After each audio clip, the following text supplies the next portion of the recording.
Hello, all my dear students. You welcome in my chemistry session. मैं हूं आपका chemistry teacher भौतिक सावलिया और आज का हमारा जो टॉपिक है वो है इलेक्ट्रोलाइटिक रिफाइनिंग।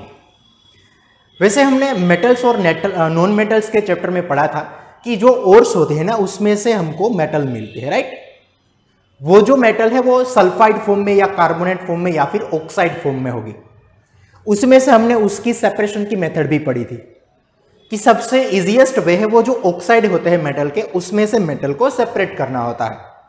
क्योंकि सल्फाइड और कार्बोनेट भी होते हैं, सो सल्फाइड और कार्बोनेट को हम पहले ऑक्साइड में कन्वर्ट करते हैं और फिर उसका रिडक्शन करते हैं। चलो ये सारी प्रोसेस हो भी चुकी और हमने मेटल को सेपरेट कर भी लिया, लेकिन क्या वो मेटल इतनी प्योर होगी? डेफिनेटली नॉट, क्योंकि उसमें कुछ ना कुछ तो इंप्योरिटीज होगी ही। सो ये जो इंप्योरिटीज है उसको आपको सेपरेट करना पड़ेगा, रिमूव करना पड़ेगा, तब ही आपको प्योर मेटल मिलेगी ना, क्योंकि इम्प्योर मेटल का तो कोई काम है ही नहीं। सो ये जो मेथड है रिफाइनिंग ऑफ मेटल, और उसी में भी जो भी रिएक्टिव मेटल्स है उसको रिफाइनिंग करने के लिए हमारे पास जो टेक्निक है वो टेक्निक है इलेक्ट्रोलाइटिक रिफाइनिंग। सो आज का हमारा टॉपिक है इलेक्ट्रोलाइटिक रिफाइनिंग। अब चूंकि नाम में ही लिखा है कि इलेक्ट्रोलाइटिक रिफाइनिंग मींस इलेक्ट्रोलाइट का हम यूज करेंगे ना। What is electrolyte and how can we apply on that process? Let's start. So यहां पे लिखा है copper, zinc, silver and gold, कुछ ऐसे मेटल्स लिखे, उसको प्योर करने के लिए हम इसका यूज करते हैं, ऐसा आपकी टेक्स्ट बुक में है। लेकिन हम जो एग्जांपल लेने वाले हैं वो है कॉपर का, कि सपोज हमारे पास एक इम्प्योर कॉपर है, उसका रोड है इम्प्योर कॉपर का, और उसको मुझे कन्वर्ट करना है प्योर कॉपर में। We have to convert impure copper metal into copper pure metal. Fine. So what we have to do, just we have to arrange this type of arrangement. Cathode लेना है, anode लेना है, फिर battery उससे connect करनी है, और आपको इलेक्ट्रोलाइट लेना है क्योंकि इलेक्ट्रोलाइटिक रिफाइनिंग है। Now what is electrolyte? जिसमें से इलेक्ट्रिसिटी हम पास कर सकते हैं, ऐसा कोई एक आपका सॉल्यूशन है इलेक्ट्रोलाइट, राइट। फाइन। चलो अभी यहां पर बच्चों एक ध्यान रखना है कि आपको कॉपर मेटल को प्योर करना है ना, कॉपर मेटल को, जो कि आपके पास इम्प्योर है। तो क्या करना होगा कि आपको जो इलेक्ट्रोलाइट लेना है उसमें कॉपर होना चाहिए।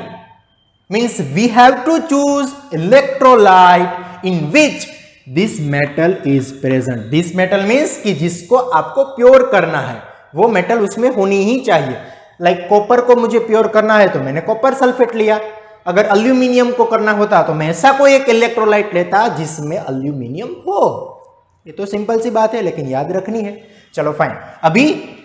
अभी इंप्योर कॉपर को कहां पर रखें? तो इंप्योर कॉपर को रखना है आपको एनोड पे। मैंने यहां पे लिखा है इंप्योर कॉपर मेटल, मैंने उसका रोड एज एनोड लिया। क्लियर है? फाइन। अभी रिएक्शन स्टार्ट हो गई। अभी तो इलेक्ट्रिसिटी पास नहीं थी, लेकिन अभी हमने इलेक्ट्रिसिटी पास की। जब इलेक्ट्रिसिटी पास करेंगे तो क्या होगा? एनोड पे जो कॉपर है वो सॉलिड स्टेट में है, वो इंप्योर है। तो मैं यहां पे रिएक्शन लिखता हूं। चलो देखो बच्चों, पहले रिएक्शन हम लिखते हैं कि एनोड पे क्या रिएक्शन होती है। तो कि एनोड पे कॉपर तो था तो मैंने लिखा Cu। कौन से फॉर्म में था, कौन से स्टेट में था? सॉलिड। लेकिन वो इंप्योर था, इसलिए मैं यहां पे लिखता हूं इंप्योर कॉपर। फाइन। अभी क्या होगा कि जब आप इलेक्ट्रिसिटी पास करोगे ना तो कॉपर आयन में कन्वर्जन होना शुरू होगा। मींस कॉपर जो सॉलिड में था ना, अब उसका कन्वर्जन Cu+2 में होगा। अब आप सबने पढ़ा है कि ऐसे ही तो पॉजिटिव आयन नहीं बनता, राइट।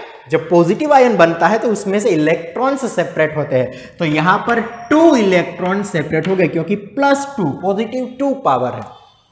चलो बच्चों अब यहां पर समझते हैं क्या हुआ।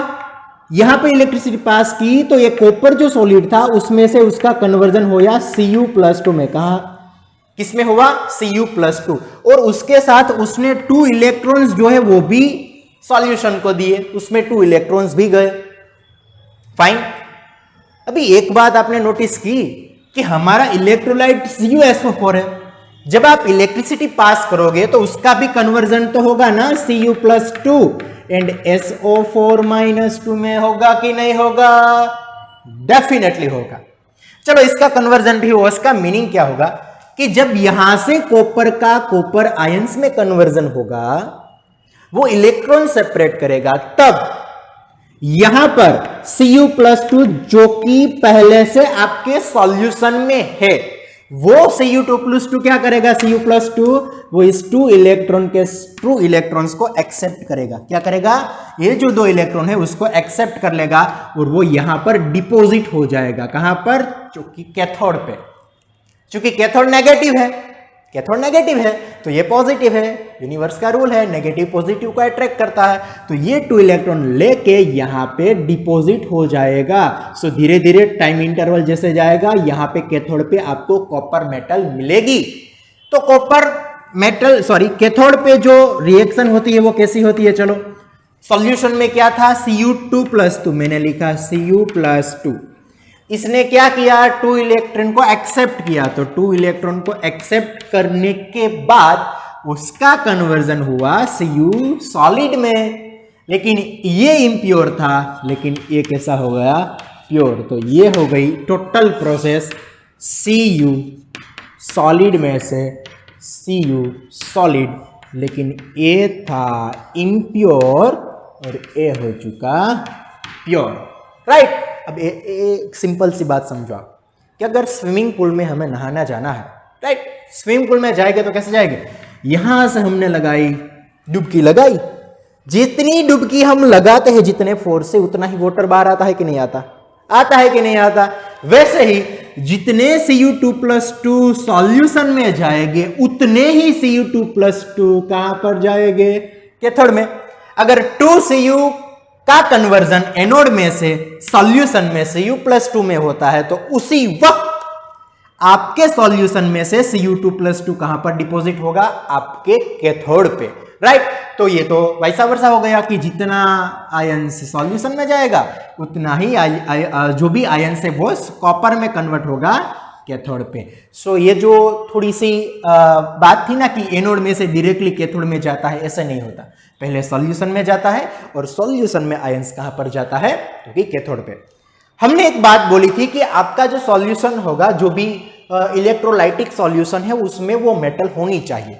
अगर ना होती तो, चलो मैंने यहां पे लिया जिंक सल्फेट, ये तो बात हम अलग ही कर रहे हैं। कॉपर सल्फेट की जगह पे मैंने इंस्टेड ऑफ कॉपर सल्फेट क्या लिया, जिंक सल्फेट, तो क्या होता, चलो यहां से तो कैथोड आपके इलेक्ट्रोलाइट में आता, लेकिन इलेक्ट्रोलाइट में और कोई कॉपर है नहीं, अभी तो जिंक है, और कोई कॉपर नहीं है, तो यहां पर कॉपर का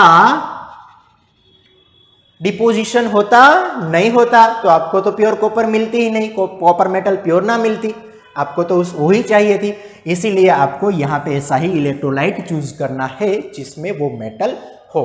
तो बच्चों, आई थिंक आपको ये जो टॉपिक है इलेक्ट्रोलाइटिक रिफाइनिंग, वो क्रिस्टल क्लियर अब पता चल गया है, राइट। अगर कोई दिक्कत है तो कमेंट सेक्शन में बताओ, और अगर ये मेथड आपको समझ में आई है, राइट, टॉपिक समझ में आया है, तो प्लीज चैनल को सब्सक्राइब करो और अपने सारे फ्रेंड्स के साथ शेयर भी करो। हम कुछ टाइम में अभी अगले सेशंस में ऐसे ही कुछ धमाकेदार जो भी टॉपिक में आपको डाउट है वही टॉपिक हम रिवाइज करने वाले हैं अच्छी तरीके से डेप्थ में।